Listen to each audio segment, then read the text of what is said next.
A bonfire in Northern Ireland topped with a model migrant dinghy and a sign reading "Stop the boats" has been set alight and torched as police investigate the display now. They're calling it a hate crime. Well, let's now speak with the Director of Unionist Voice Policy Studies, and that's Jamie Bryson. Jamie, welcome to the show.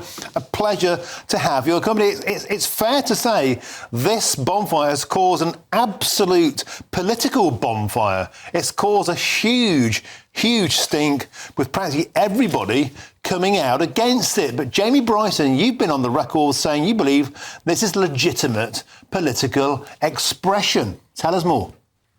Well, I mean, most of the people who are getting very excited about all of this are the same people who were defending Kneecap, who were defending Bob Villan, who were defending effigies of Donald Trump, of Nigel Farage, of Boris Johnson. So it seems effigies in this type of controversial political protest is all fine, so long as it's something that the left and the woke laddie and the latte drinking liberals think is okay. So, look, the guys on this bonfire, it's a contemporary issue, mass illegal immigration with people coming over, thousands of men of fighting age coming over on boats, invading essentially the United Kingdom, is a contemporary issue. And the guys on this bonfire, every year, they combine their cultural celebration with an act of political protest through some form of art. And this year they chose that subject. So I think, one of the big things is the hypocrisy of so many people, because if Donald Trump or Boris Johnson or Nigel Farage was on top of this bonfire, then the same people would be delighted by that. But simply because it's a subject which they like, they want to see mass immigration, they want to see the social cohesion of the United Kingdom and our indigenous British communities broken down. So all of a sudden they're outraged, and I think they need to catch themselves on. But look, it has, number one, exposed the hypocrisy of the woke laddie, the Twitter laddie, and the latte drinking liberals, which is always a good thing. And it's also brought to a UK-wide audience this issue to the fore again about stop the boats, and we do need to stop the boats. So, do you know what? If people's upset about it, my answer to that is, so what? I don't care, and I doubt that the people who put it there will care either. Do you want to save a boatload of cash this summer, wherever you have a trip planned? The one thing you're going to need is access to the internet and on the go. And you can do that easily with Saily. Hit the link in the description to get 15% off your first eSIM plan ready for your trip, so you can browse to your heart's content.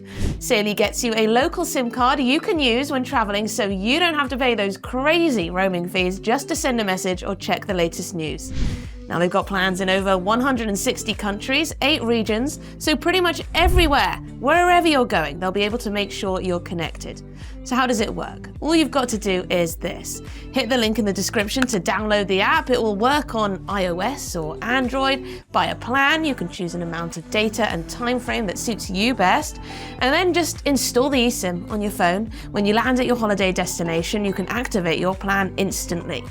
And if that wasn't enough, Saily eSIMs only ever have to be installed once. So when you go on your next trip, you just buy a plan for a new country, turn that eSIM back on, and boom, you're back watching me on GB News. I'll be using a Saily SIM on my next holiday because it's actually faster than some of the hotel Wi-Fis. You can get unlimited data if you want, so you can scroll away to your heart's content.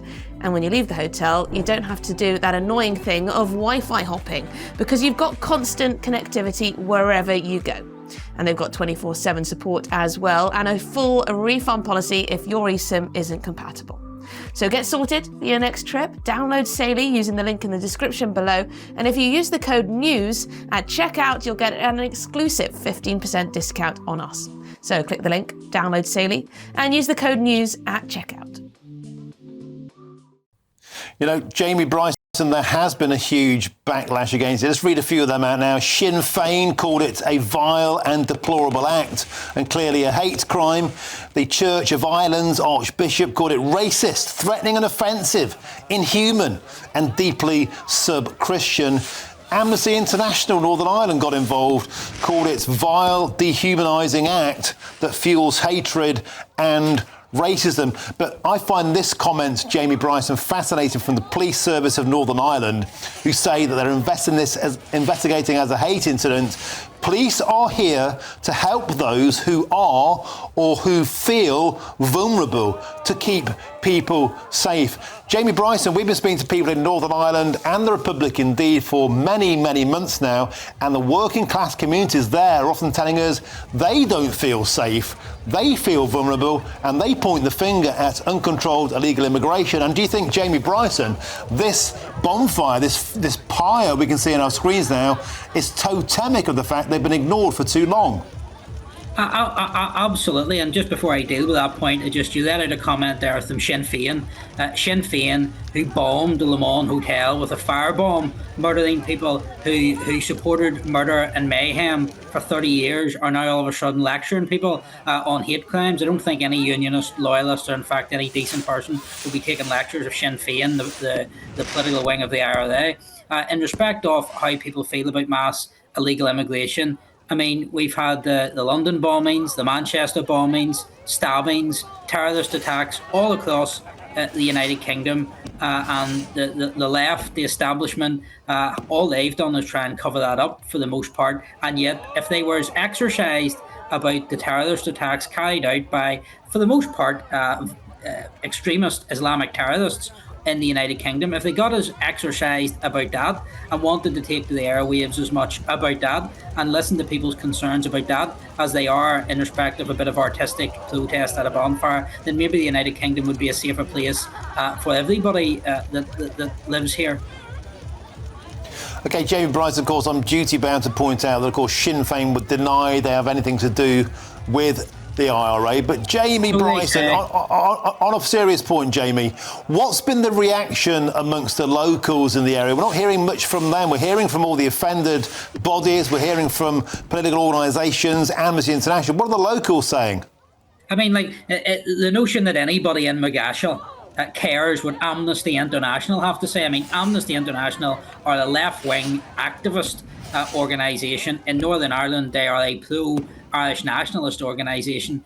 So nobody in any unionist community in Northern Ireland will give a second thought to whatever that Amnesty International has to say. Nobody cares. There was a huge turnout at the bonfire by local people in Magashel last night. They clearly support it. They keep coming every year. And look, there can be legitimate questions or debate about taste, about propriety. It's not a crime. I mean, it's just not a crime. And I would point out some of the media in Northern Ireland who probably need to go back and do some legal training to understand when the police talk about they're investigating, treating this as a hate incident, what that actually means is somebody has phoned up and said, we think this is motivated by hate, and they have to record it as a hate incident. The media in Northern Ireland have substituted the word incident for crime, as if the police have opened a criminal investigation, and they actually haven't.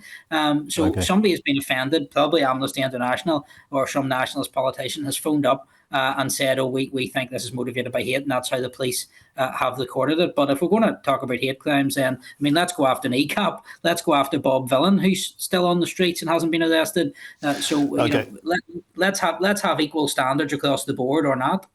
OK, Jamie Bryson, fascinating stuff. Thank you for your forthright opinions on the show tonight on GB News. Pleasure to have your company. Now, earlier on in the show, I spoke with the political commentator Matthew Stadlen, and he argues that any effigy burning anybody is a step too far. Burning effigies of other human beings. Okay. And look, there is anger about the number of people who come to this country illegally. Many of them are genuine asylum seekers. Some of them are not. People want things to be done fairly. People, including myself, want us to have borders that actually work. It's been a huge advantage to us over the centuries that we are an island. In this case, it's not proving to be such an advantage, although I can tell you if you're in Europe with land borders, it's certainly no easier.